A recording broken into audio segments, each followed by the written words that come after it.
आई झाला, सगळं घर झाडून आणि पुसून झालंय. आई उपवास पण सुरू आहे. ठीक आहे. आई ते म्हणत होते की आई,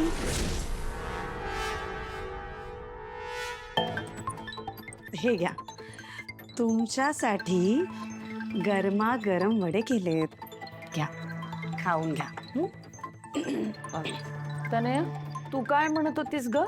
ते मी म्हणत होते की अगं तनया, डोंट वरी.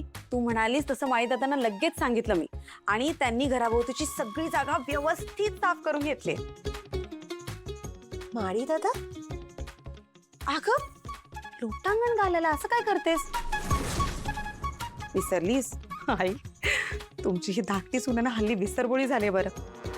अगं, प्रायश्चित्त म्हणून घराभोवती लोटांगण घालत घालत घालत घालत प्रदक्षिणा घालणार होतीस ना, म्हणून म्हटलं काळजी नको करूस, कारण मलाच तुझी इतकी काळजी वाटते ना की खाली तुला काही टोचायला नको, म्हणून मीच सगळी जागा व्यवस्थित साफ करून घेतली. ते मी लोटांगण काय झालं? बदलला विचार? नाही, बदलला असेल तरी काही हरकत नाहीये, पण जर बदललाय तर आईंना तसं सांग. आपल्या आई खूप चांगल्या आहेत, त्या नक्की समजून घेतील. नाही म्हणजे तुम्हीच म्हणाला होतात ना की इतकं सगळं करायची काही गरज नाहीये. त्यावर हीच म्हणाली तिला हे सगळं जमेल. पण ठीक आहे ग, मी समजू शकते. नाही, कसं आहे, आपल्या आईंचा शब्द राखणं सोपं नाहीये,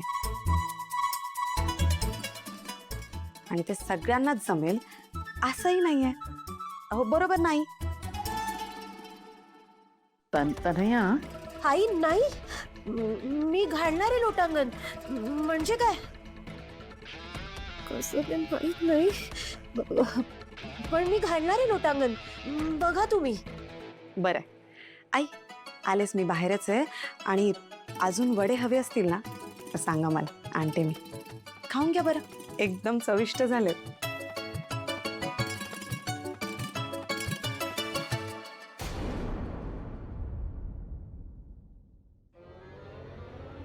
उपवास आहे ना.